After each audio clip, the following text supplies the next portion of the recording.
Are you currently stuck in a state of dilemma or going through a transition of some kind in terms of your career? If you are, stick around. You might find some valuable input from this.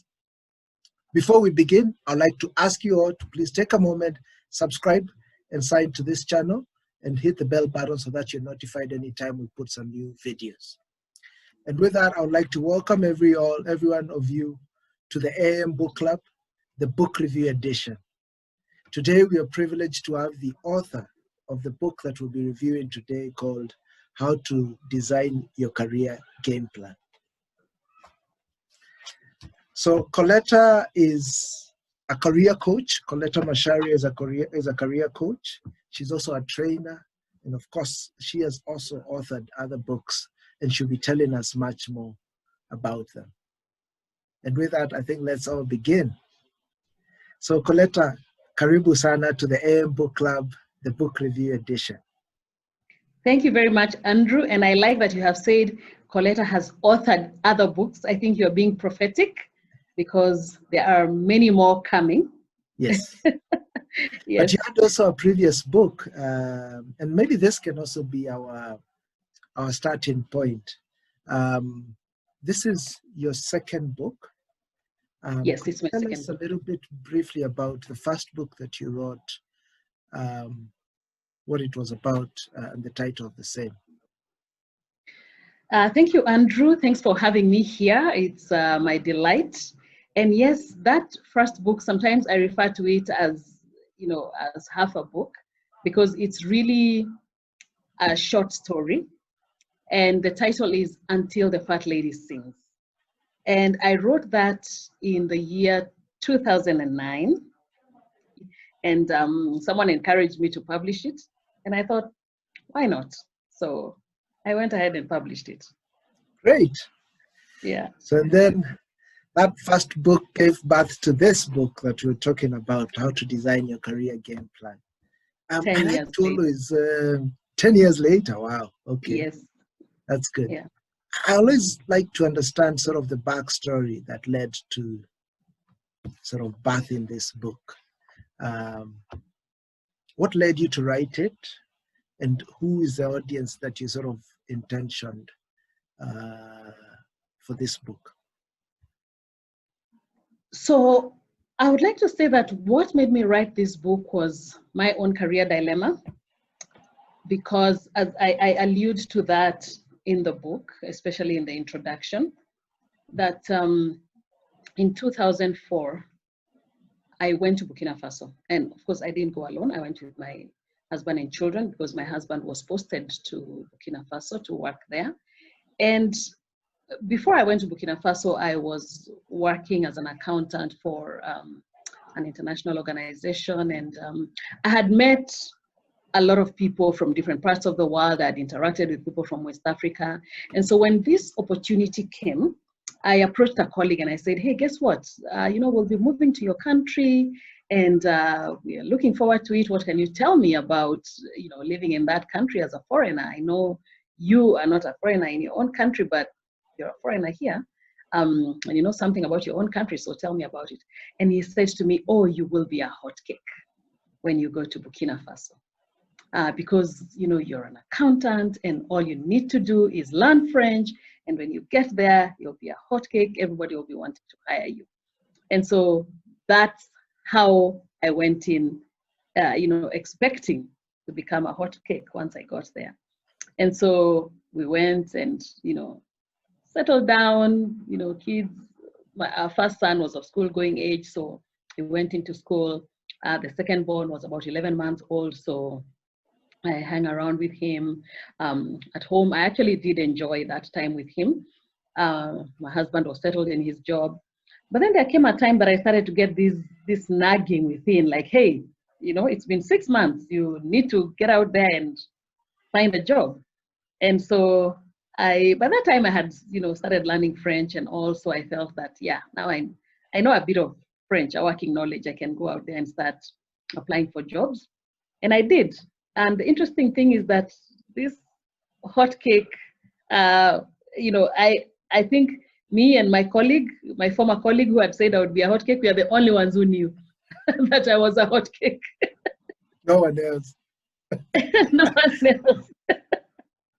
Yeah, so yeah, I really did, try sending applications, knocking on doors, and somehow, you know, nobody really was interested in hiring an accountant. And so I had to go back to the drawing board and think, so what am I gonna do? And for some reason, I had actually bought some books. I had actually thought maybe I could teach English when I go to this place. And so I had a book, a grammar book, and I thought maybe this is the time to, look for people and teach them. And so all in the spirit of finding something to do while I'm waiting, for my opportunity to open up. So the long and short of it is that this job did not happen. And so it was in the process of just looking at what other skills do I have, what else can I do, that I can say I stumbled into writing, and I started looking at other possibilities, started listening to hear, what does this place want? And because if they do not want accountants, it means that they have enough accountants. And so there's something else that I can do, because I don't want to just sit at home. So because of that, I mean, it wasn't as easy as I'm making it sound. There were frustrations, there were tears, and there was, contemplating, should we just go back home and I pick up my career from where I left it, or what should we do? And at this time, I was a student. I was still studying my, for my professional accounting exams. So there was that, but it wasn't sufficient. So in the process, I found that as I met people, we would share, and I would tell them, the things that I was interested in, things that I could do, and opportunities started opening up. So I got, an opportunity to start teaching English. I actually started that program at the church I used to go to.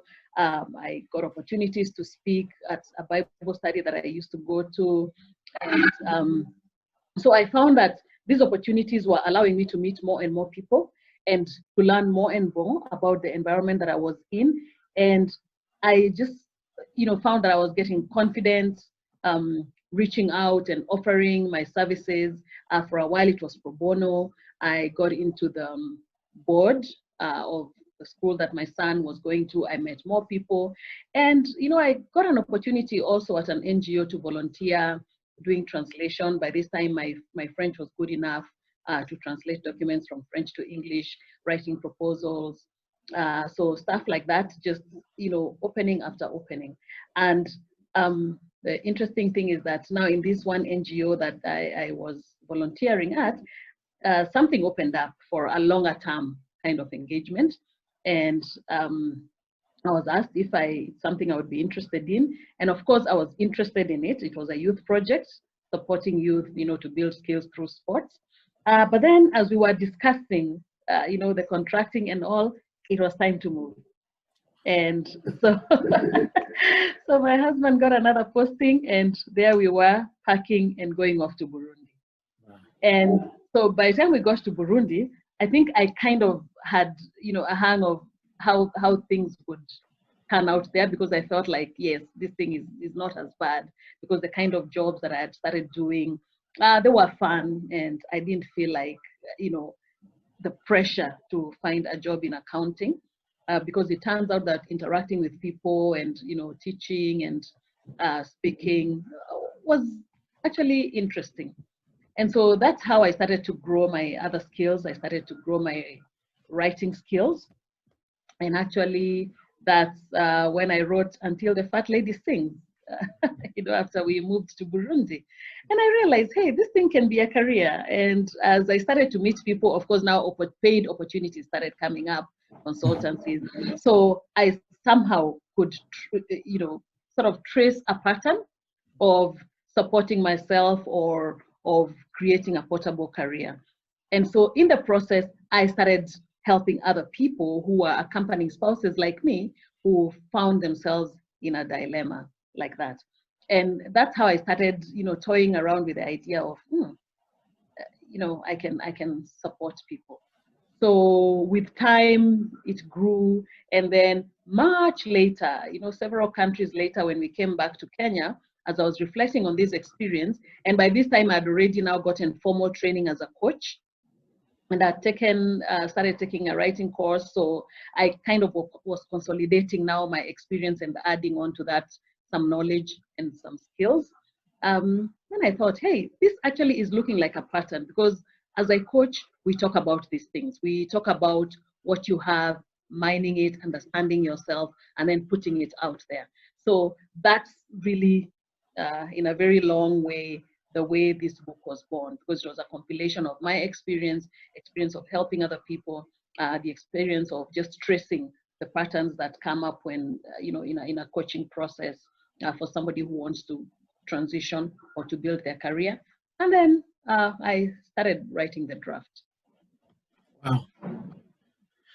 So it really came out of your own experience as you are encountering those moments where you are transitioning from one country to another. You found yourself sort of stuck in a dilemma, wondering, should I carry on with the profession that I knew of?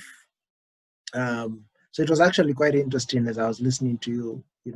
You first went in with a certain thinking of how you navigate that environment, but the reality on the ground made you, change tact.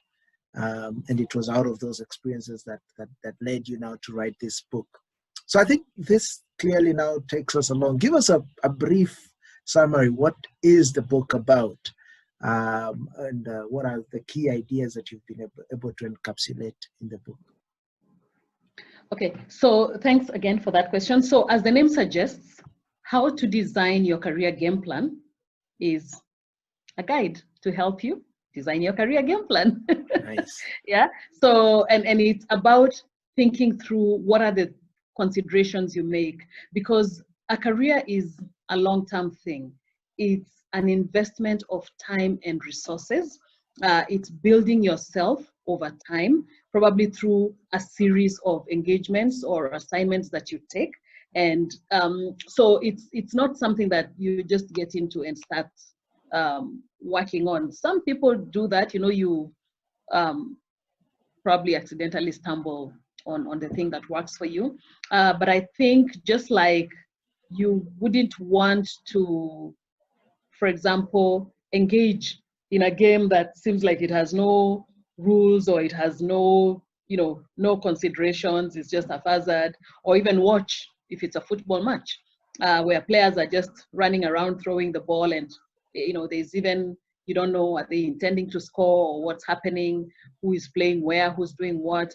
In the same way, you do not want to just leave your career growth to chance. You want to plan for it. So the book is a guide that helps people to think through, what are some of the things that I need to consider? How do I package myself, and how do I put myself out there? And in terms of support, what should I be thinking of so that I can grow and so that I can make an impact in the world? So that's really what it is. That's in a nutshell. So it's really a guide to help you design your own career game plan. Don't leave it to chance. You have to sit down and lay it out. Life is a game, so it's got certain rules, and you can define those rules for yourself and figure out how you fit in that life. So how to design your career game plan. The word game plan is actually an acronym. Could you kindly break it down for us and help somebody who's looking to design their own career game plan? How do they get started on that journey? Fantastic. So I'll start from where you ended. How do they get started? How they get started is they get themselves a copy of How to Design Your Career Game Plan. And they read it and they reflect through the questions, and they get the necessary support so that they can get on that journey. Now, game plan is an acronym, as you have rightly said, and this is what it stands for. The first part, game. Gifts, that's your endowments, all right?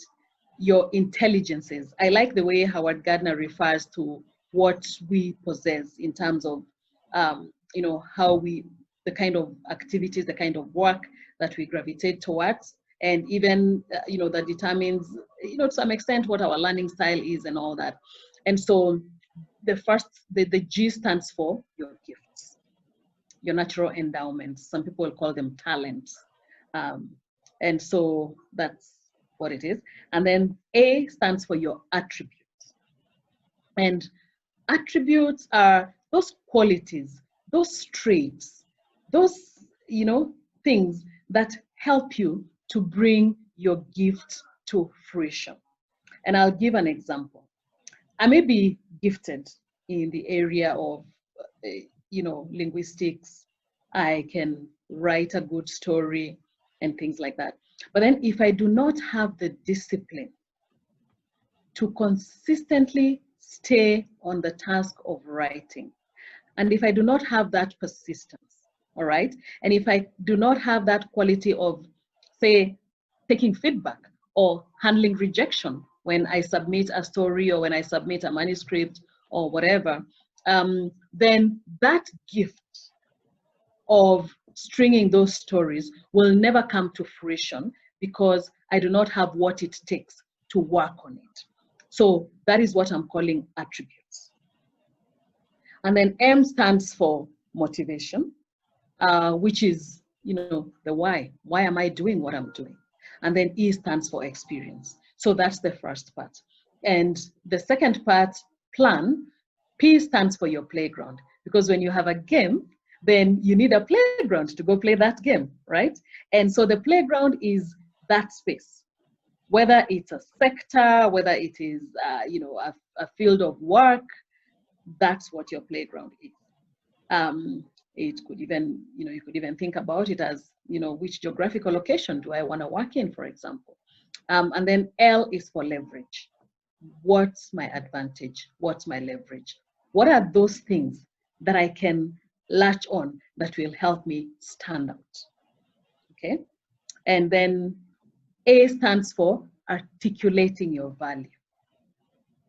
It's one thing for me to be, the best accountant or the best singer or the best hairdresser or the best whatever. If I can't articulate it in such a way that it makes sense for somebody to want to work with me or to want me to do that work for them, then I stick with it and it stays unexpressed. So I need to articulate that value. And then N stands for nurture, because we are work in progress. We are always learning, we are always polishing, we are always upskilling, we are always tooling ourselves so that we can do better and better. So there is that nurturing that's to do, yes, with the skills, but also nurturing ourselves so that, we stay in good health, we rest, we exercise, we eat healthy, we have our spiritual part that we need to nurture. That's what N stands for. So there you have your game plan. Great. And I think that's a perfect way to get started. And the reason why you actually need to get yourself a copy of this book is in designing your career game plan, you need to take stock of your gifts, the attributes that you have, or the ones that you need to cultivate to be more effective out there in the marketplace. You need to understand what are your motivations, what are your whys, and we'll be digging a little bit more on that. And then what are your experiences? And then lay out, where do you want to play out your game? That's a playground. What do you need? Where can you leverage either certain resources that you have within you or around you? And how best can you articulate your proposition and finally your nature and then nurturing yourself going forward? So that's a very good summarization of what the book is about. And the good thing, it's got great questions that are laid in between that will help you reflect more on those aspects. So you'll actually be co-creating or co-editing or authoring the book together with Colleta as you read through it. So it's a very practical book. You definitely need to get yourself a copy. Colleta, I wanted us to really go deep on some of these things that you've highlighted. And one is this idea of motivation, your why. You write that there are two types of why. There's the external motivation, what you call the extrinsic motivation, and your internal motivation. So, there's external motivation, which is what you call extrinsic, and then internal, we also refer them as intrinsic motivations. But your focus is more on the intrinsic? Is there a reason why? And could you lay out a little bit more about what are these intrinsic motivations that we have, and how can we begin to identify them? Fantastic. Yeah, thanks very much, Andrew. Yeah, so like you rightly say, extrinsic and intrinsic motivation, as the name suggests, intrinsic is what comes from inside you. Extrinsic is being motivated by external rewards. And why do I put more emphasis on the intrinsic? It's not because the extrinsic motivation is not important, but like I mentioned earlier, you know, building a career it's a journey, it's a process, it's a long-term thing. And so you want to be thinking of something that comes from a strong sense of why, from a strong sense of purpose. All right. And so that's an important consideration to make. You do not want to, you know, like jump from one job to another just because, oh, this one is offering me 2,000 shillings more, or even 10,000 shillings more than this job was offering me, without thinking about, in the large scheme of things, is it in line with my purpose? Is it in line with the giftings that I have? Is it in line with the attributes that come easily to me? Is it in line with my experience? Is it something that I can actually stand on? Because even in that process, there'll come a time that you'll be frustrated, or there'll come a time that the journey, you know, might get steep, there'll be obstacles. It is that sense of why, that sense of purpose that will keep you in the game, it will keep you in the journey. And so external rewards are good, but when it comes to something as important as building your career and as growing, you want to think about something that will help you grow and reach your fullest potential and give the world your very best. And that's why I want to emphasize on that intrinsic motivation. You're doing something for the fulfillment of it, the internal fulfillment. You're doing it because it's you know, what you feel you are created to do. You're doing it because you feel it's important, whether it has external rewards or not. Right. So would you say the intrinsic motivation are more sustainable in a sense? Is that probably a right word to put? As in, they'll probably pull you through the tough moments when all things seems you know, quite bad, but that keeps you sort of fueled to continue on. I would say that. Great. The other one that I wanted us to look at is, you have a section that looks at your experiences and where you bringing in your experience, and this is as you know, people take stock of both the educational experience and work experience. Yes. As I was reading this, I think one thing that came to mind is, with regards to experience, it's a little more like telling your story. And we've been hearing a lot about the power of telling your own story. I don't know if you can speak about this, and how does someone go about, you know, putting together their story, you know, that goes beyond, you know, I have a degree, I am an IT or an accountant, but a lot more, probably gathering in even certain experience that you either had during your childhood, you're growing up, you know, certain things like those. What would you speak about on that? And maybe you can also tie that in with that idea of articulating your value proposition. Yeah, so telling your story is important. There is a saying that, and I hope I get it right, if the lion does not tell his story, then it will be left to the hunters to tell the story. And so when the lion tells the story, he will tell it from his perspective. He will tell it from, you know, where he stands and from what he did and stuff like that. And I believe he will tell it as the conqueror, all right? But if the hunter tells the story, he'll be telling you how, you know, he hunted down this lion and conquered this lion and finally came up victorious. And so I believe that when you tell, you're the one that knows your story, you're the expert on your story, all right? And so when you tell it and you tell it from the point of view that makes sense to you and that can connect the dots for you, then you are placing yourself in a position to use the learnings from it so that you succeed and so that you have impact. And so I feel that we go through things so that we can learn from them, so that we can, sharpen ourselves, so that we can become better, and so that we can help others.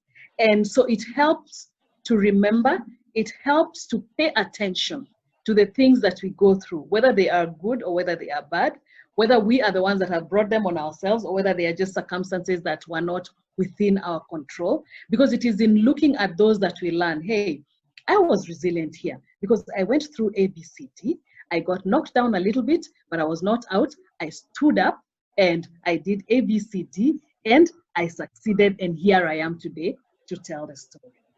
And so I believe that once we are able to trace these experiences and we look at them and learn from them, we can actually use them for growth. Whether they are related to,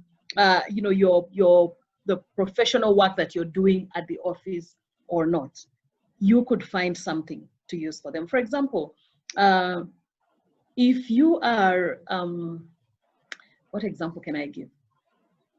Say you go to look for a job or you're given an assignment, all right? And you realize that I probably am the youngest person here, or I may come across as the person that does not have a lot of experience. But then again, I remember I am a firstborn.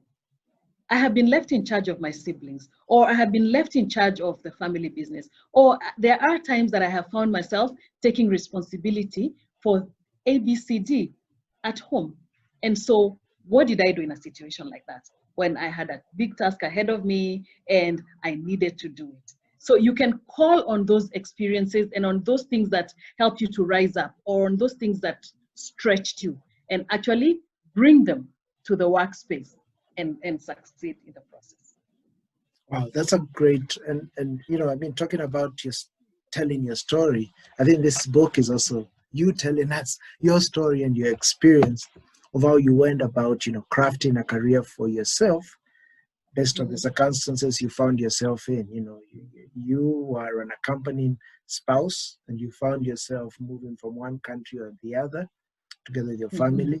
And that's how you came up with your own story and putting this book together and crafting a career for yourself. So I think that's a perfect example.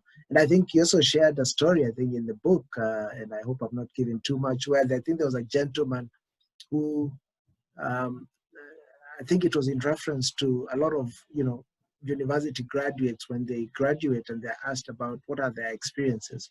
Yes, of course, they don't have any professional experiences per se as regards to the job that they're applying for, but they do have an experience. And I think this gentleman used part of his experience where he used to perform a role or the other in the church as a guitarist.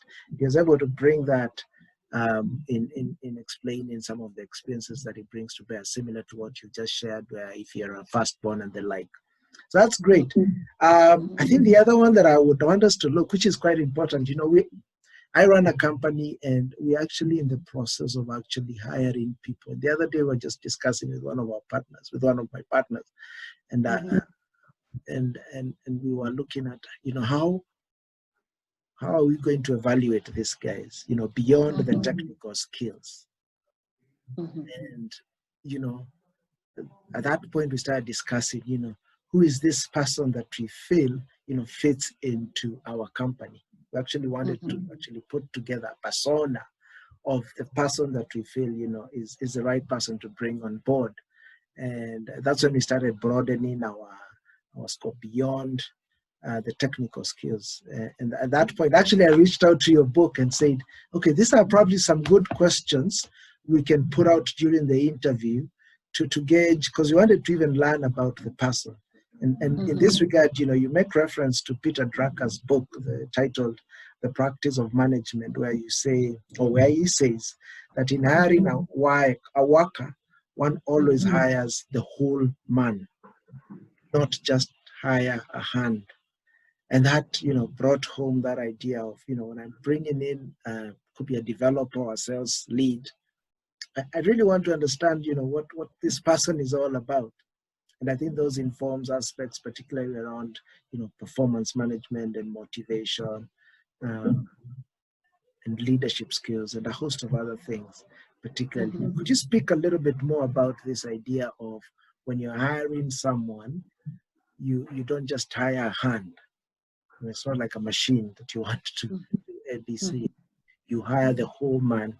And maybe if you Mhm. could share one or two trips, techniques that, a recruiter or somebody or an employer who is looking to hire can maybe utilize in trying to glean out these aspects of whoever they're bringing in on board. Mhm. Yeah, so Andrew, I used that that piece of information from Peter Drucker's book because I thought it's very important to look at this person as in a holistic way, rather than this person is very good with computers, whatever that means. So let's hire them, and then you come in and realize, yes, in terms of the technical skill, they are very good. Then when it comes to collaborating with people, it becomes really, really difficult. Working in a team for them is a problem and stuff like that. And I think that's why, well, not I think, I know.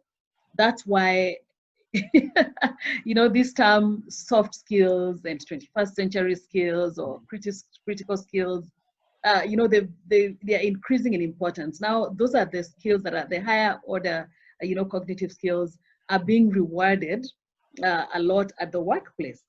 People are no longer looking at, you have a master's degree and you have 20 years of experience, come, you can fit in this role.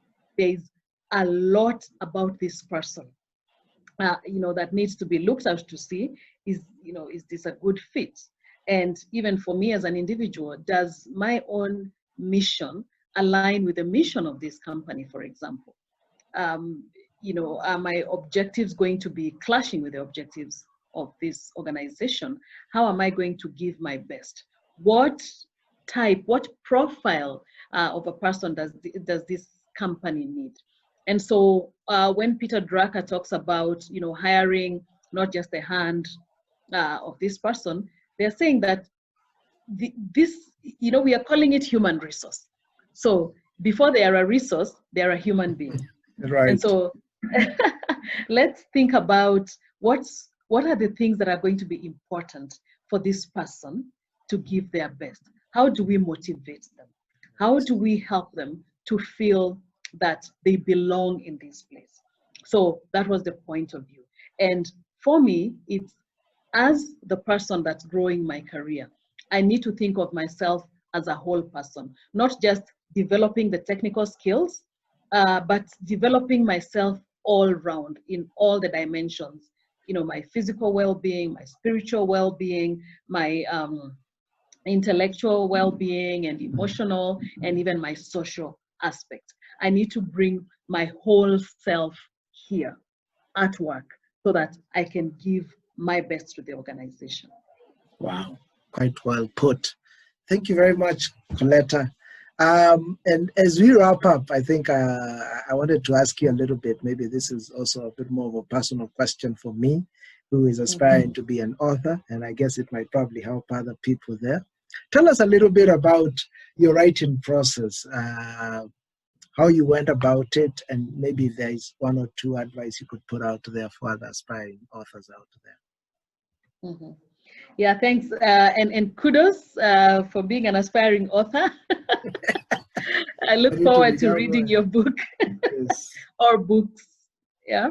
And so my writing process for this particular book, like I mentioned, it came 10 years after the first one. Mhm. And I always dreamt of writing a book.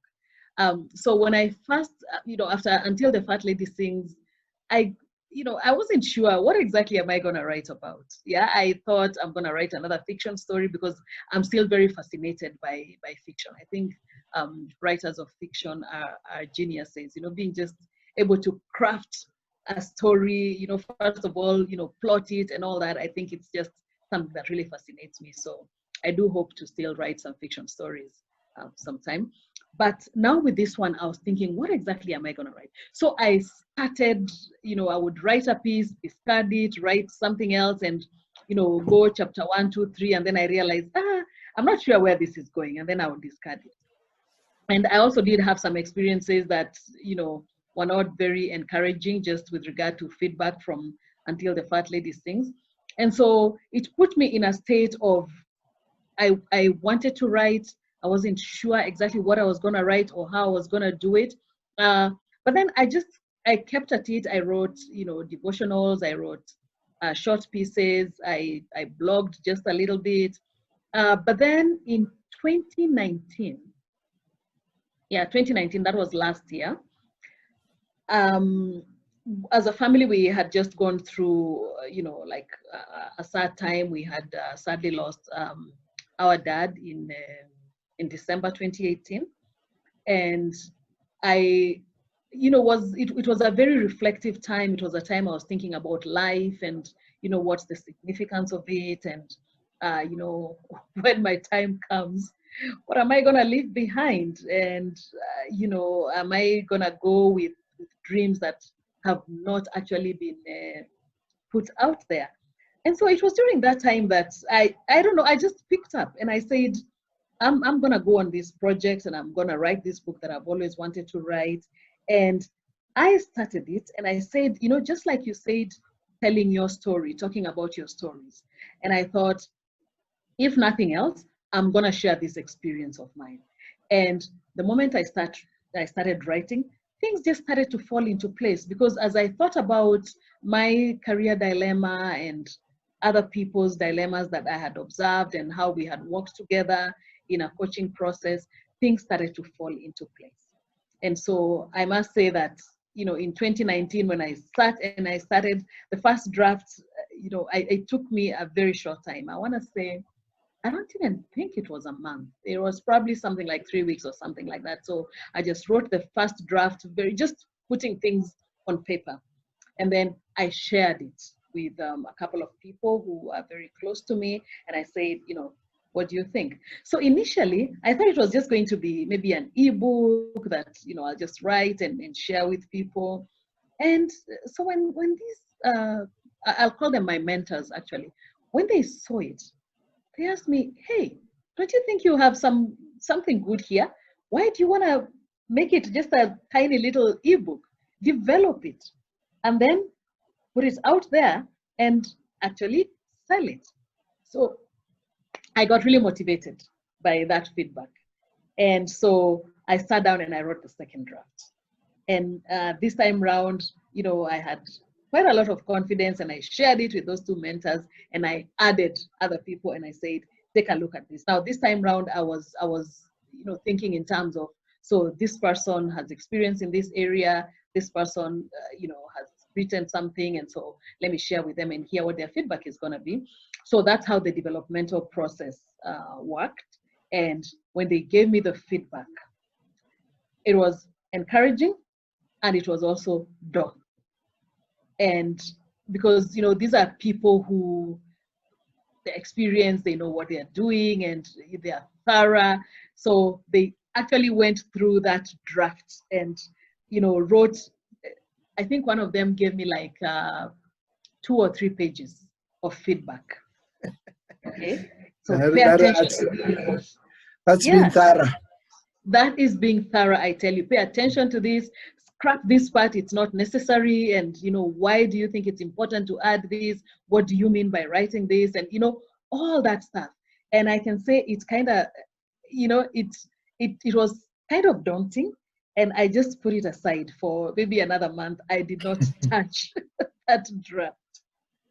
But then when I came back, I started to look at these comments one by one, and, they were all thorough. And so it took me a while to really just read and try and understand what is this saying. And it kind of hurts to hear, don't put this part, because, some of these parts was, like some highlights, some things I thought were cool. And, but when I really think about it, I am so glad that I got that feedback. And I am so glad that I removed some of those parts, because probably they would not have made, the sense that the book is making right now. So with that, I took in those corrections, and now it became, I started to refer to it as a manuscript, because I could see that it was now headed to being a real book. And so when I wrote that, I said, now it's time for it to be edited. And so I started to explore, you know, which publisher am I going to work with? How am I going to do this, you know, this whole thing of publishing? And so I started contacting different people. I started looking out. I would go to a bookshop and just look at, you know, different authors, and especially local authors. And if I saw a book that I liked, in terms of, you know, how it was presented and how the material looked and stuff like that, I would look at, you know, who is the publisher, who is associated with this book. And then I would take note of that. And I contacted a few, got some information, and finally, I landed the one that I felt, yes, we're going to walk this journey together. And so we started the process. Of course, they reviewed the manuscript, gave me comments, and then I worked on that, took it back, and then now they did the real edit. And it came back with feedback, you know, a lot of feedback in track changes. And yes, so I sat down and I worked on that feedback and I sent it back. And so by this time now it had taken shape, and I could actually see myself holding it as a book. So the long and short, we now even started doing the cover design process and whatever. So let me say by around March or April this year, we had the final product, which now I knew this is the book. And so in May, the printing and stuff, it was put together, and by the end of May, we had the ebook. And remember, by this time, Corona has come and it has sort of changed, the way we do things. And so initially, I'd wanted to have the paperback, and then get the ebook put on the relevant platforms later on. But because of the situation and lockdowns and things like that, I thought, okay, people are at home, and so much as I would want them to read the physical book, I am traditional like that. I think, as we wait for this process, not knowing how long it's gonna take, let's just do the ebook and let it start going out there. So we reversed, my publisher and I, and then had the ebook out. In fact, it was out on Amazon by 1st of June. It was out, and even a friend of mine went and bought it before I could get my hands on it. So, that's how the process went. Wow.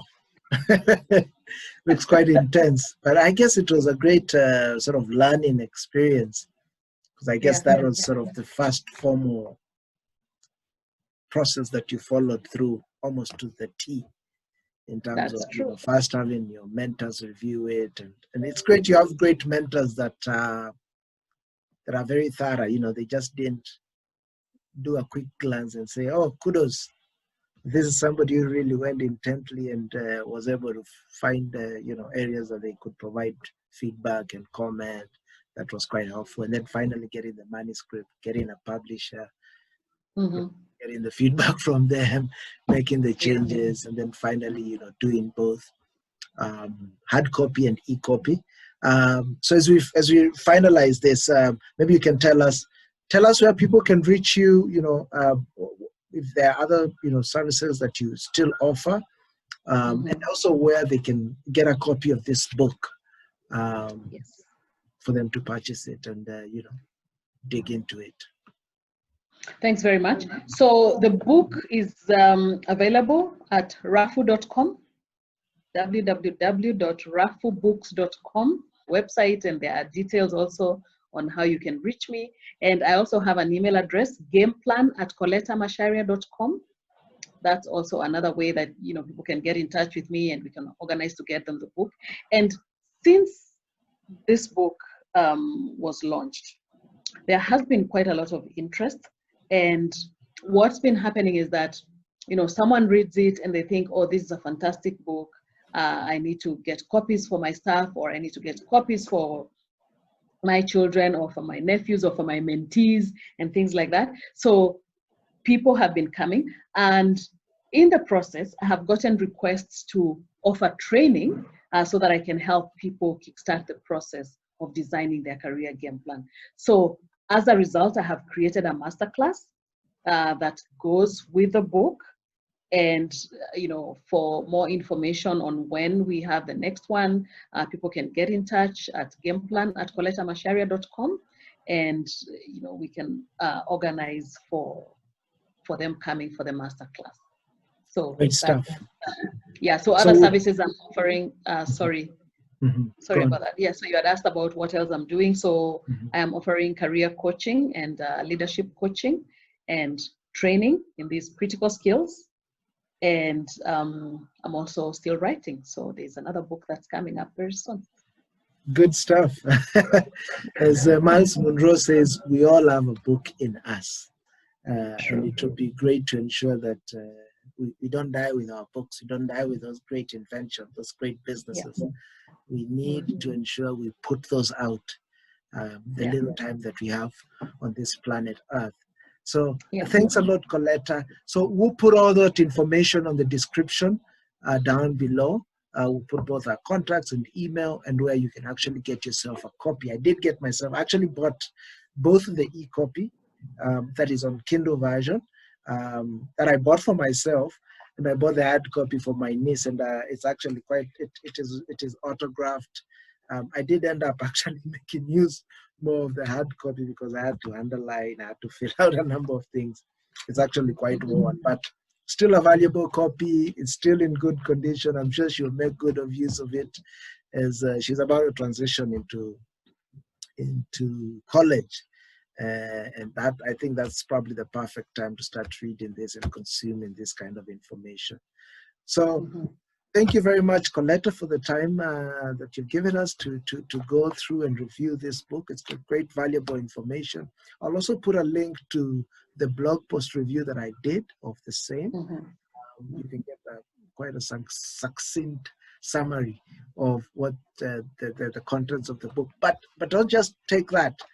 It's quite important that you actually get the book because it's got a lot more valuable information in there. I think the exercises, are the key takeaway that you'll be able to. It's quite practical. I mean, because the only way you're going to take this information, consume it, internalize it, is to now be able to implement it out there. I actually think, as I was going through it, one of the things that I got away about it is you actually call it how to design your career game plan. But I feel it's actually how to design your life game plan. So I guess you can adopt it in any way. You might be a small business owner like myself, or you might be employed in a profession. This is still a very valuable copy, a piece of information. So get yourself a copy. And any last words, Colleta? Oh, yes. It's interesting because a lot of people have actually told me the same thing, that this is not just a career game plan, it's a life game plan. And so that's the beauty actually of having something like this, because people are able to interpret it and make use of it in the way that's most appropriate for them. Because whatever level you're at, whether you are a student or a professional that is just starting out, or a professional that's been there and you're thinking about what's next, or even you're thinking about retiring or transitioning into your own business, it has a lot of valuable information. And what I say, remember I said that game, the first part, is all about self-discovery. And why is self-discovery important? Because you are looking at the treasure house that is you. I believe everybody carries a lot of treasure inside of them. And there is, that bit that I tell about Turkana County. It's a treasure house, all right? For a long time, it was just this dry land. But lo and behold, we discover that, hey, there's oil in Turkana. So it's the same thing that happens with each one of us. There is that treasure. that's inside of us that once we discover it, and then we start making very deliberate and intentional effort to use it to the best of our ability, that's when we have the most impact in our world. And this is what I like to say. If your game, that's your gifts, attributes, motivation, and experience, if your game is your superpower, then being ignorant about it is your kryptonite. Perfect summary to this. I couldn't put it any better. I think with this, we could actually go on and on and on. And before we know it, we have in multiple versions. We're actually going to be writing another book on this book review. So, yeah, once again, Colleta, thank you for putting down your story through this book and telling us more about how you went about it. And for taking time to join us on the AM Book Club to review the book with us. We look forward to the next books that you'll be writing. We'll feature Coming them soon. first here on the AM Book Club. So Fantastic. thank you very much. So if you like this video, please like and subscribe to this channel. If you'd like us to review other books, please leave us with a comment, and we'll look into that and be able to review other books of interest. And with that, I want to thank you everyone for joining us on this session. Thank you, Colleta, and looking forward for more. With that, good night. See you later. Bye-bye.